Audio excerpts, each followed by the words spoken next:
Why do you guys recommend shooting with your thumbs down? Now this is funny to me, this thumbs up, thumbs down grip.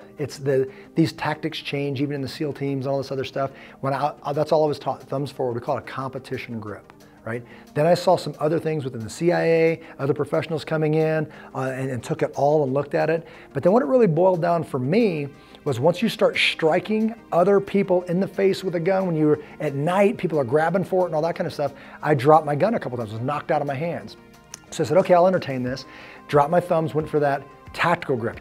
Anything you hold on tactically when you're fighting, you need to grab it. Grab it like you want to keep it. That means, doesn't mean thumb up, having space here to where it can be pulled out of your hand. It means grab hold of it. And now I said, this is your grip. That finger out, grab it nice and tight. This is your lock. Add that other hand, lock it in there.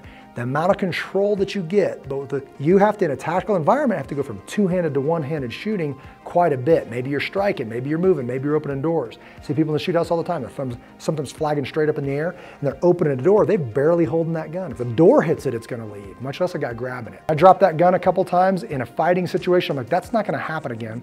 So I gave it a try, literally tried to do it, poured some time into it. I shoot better than I've ever shot, and I've never dropped my gun since.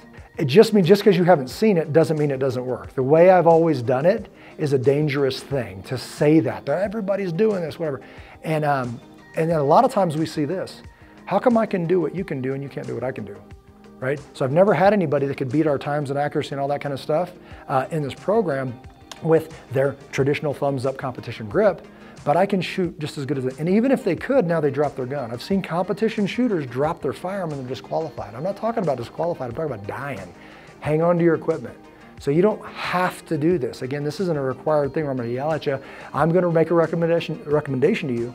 So when you go and strike with that firearm, you've got a hold of it.